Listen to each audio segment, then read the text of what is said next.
तो दोस्तों इस समय चाइना और पाकिस्तान क्या चाहते हैं? अगर स्पेशली चाइना की बात की जाए तो चाइना ये चाहता है कि भारत अपने न्यूक्लियर वेपन्स को यहीं तक सीमित रखे। इवन अगर हो सके तो भारत के न्यूक्लियर वेपन्स का निशस्त्रीकरण करवाया जाए ताकि भारत शक्तिहीन हो जाए और उसका इस्तेमाल करते हुए चाइना कभी भी भारत के ऊपर अटैक करके उन सारी टेरिटरीज के ऊपर कब्जा कर ले जो कि वो करना चाहता है। ये चाइना का पहला मकसद है।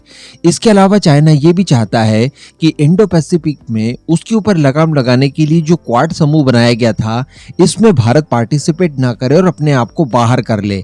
इसके अतिरिक्त दोस्तों एक और क्वाड जैसा समूह है जिससे शुरुआत में क्वाड 2 का नाम दिया गया था।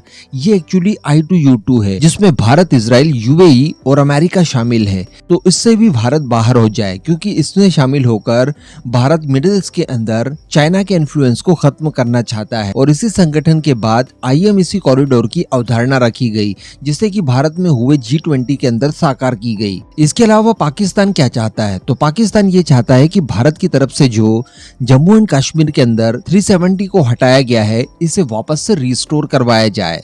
इसके अलावा भी कुछ लोग ऐसे हैं जो नहीं चाहते कि भारत के अंदर सिटीजन अमेंडमेंट एक्ट को लाया जाए, इसे स्क्रैप करवाया जाए। इस समय कुछ लोग ये भी चाहते हैं कि एंटी कन्वर्जन लॉ भारत के अंदर से स्क्रैप करवाया जाए। कुछ लोग ये भी चाहते हैं कि NSA और UAPA भारत से स्क्रैप करवाया जाए ताकि इसकी जद में आने वाले एंटी भारतीय ज्यादा परेशान न हो। इसके साथ साथ कुछ लोग ये भी चाहते हैं कि भारत के अंदर जो डेथ पेनल्टी दी जाती है इसे भी स्क्रैप करवाया जाए। तो सोचिए ये जितने भी पॉइंट्स मैंने आपको गिनवाए ये अगर भारत से समाप्त करवा दिए जाएं तो भारत का फ्यूचर क्या होगा?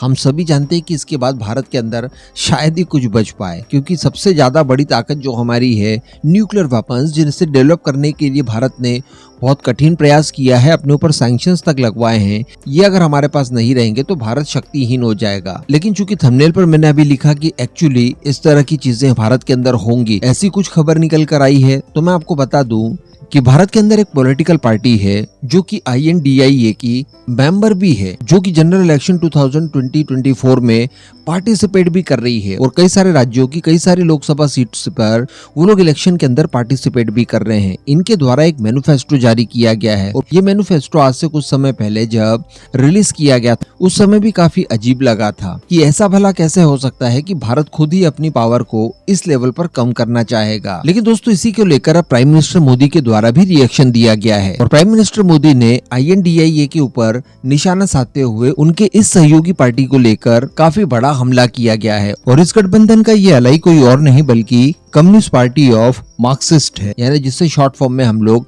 CPM के नाम से जानते हैं। और जो सबसे आश्चर्य कर देने वाली बात है वो ये है कि अलायंस के किसी अन्य अलाई द्वारा यानी किसी दूसरी सहयोगी पार्टी द्वारा इस मैनिफेस्टो का विरोध तक दर्ज नहीं करवाया गया। यानी हम लोग एक्सपेक्ट कर सकते हैं कि अगर भारत के अंदर कोई भी किसी भी तरह का इलेक्शन मैनिफेस्टो तैयार किया जाता है तो उसमें इस तरह की चीजें हो कि किसी भी तरह का भेदभाव भारत की जनता के बीच में नहीं होगा। कुछ ऐसे वादे हो जिसमें ये कहा जाए कि आतंकवाद को जड़ से समाप्त करवा दिया जाएगा।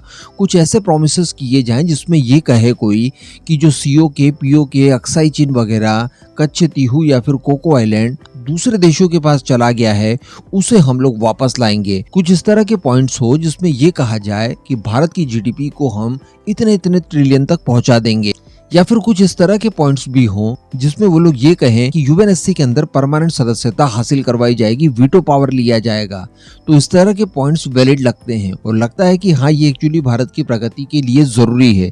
लेकिन अगर इस तरह के पॉइंट्स मैनिफेस्टो में शामिल किए जाएंगे कि परमाणु बमों को निशस्त्र करवा दिया जाएगा, ये करवा दिया जाएगा, वो करवा दिया जाएगा, तो ये तो अल्टीमेटली भारत को तबाह कर देने वाली बात हो गई। मैं आपको बता दूं, कई लोग वैसे जानते होंगे कि जब सोवियत यूनियन टूटकर यूक्रेन एक अलग देश के तौर पर पहचाने जाने लगा उस समय यूक्रेन के हिस्से में भी परमाणु बम आए थे लेकिन उन्होंने लिए नहीं। सोचिए अगर वो लोग ले लिए होते तो आज रशिया उनके ऊपर अटैक्स नहीं कर सकता था। इवन इजराइल अगर प्रयास करके न्यूक्लियर वेपन्स तैयार नहीं कर पाता तो सोचिए क्या आज तक वो सरवाइव कर पाता। तो इस तरह के कई सारे एग्जांपल्स हैं जिन्हें समझने के बाद ये समझा जा सकता है कि भारत के न्यूक्लियर वेपन्स भारत के लिए अति आवश्यक है। इस बेड़े को बढ़ाने के लिए चर्चाएं होनी चाहिए, ना कि जो है उन्हें निशस्त्र कर देने की आवश्यकता है। क्योंकि वैसे भी पूरी दुनिया जानती है, भारत का भी बच्चा बच्चा जानता है कि भारत के न्यूक्लियर वेपन्स ऑफेंस के लिए नहीं है, ये केवल डिफेंस के लिए है। कोई हमारे ऊपर अटैक ना कर दे, इसलिए हम लोगों ने न्यूक्लियर वेपन्स को तैयार किया है ताकि दुश्मनों के मन में भय बना रहे। अब इस तरह की सोच रखने वाले लोगों से आप क्या कहना चाहेंगे नीचे कमेंट करके जरूर बताइएगा।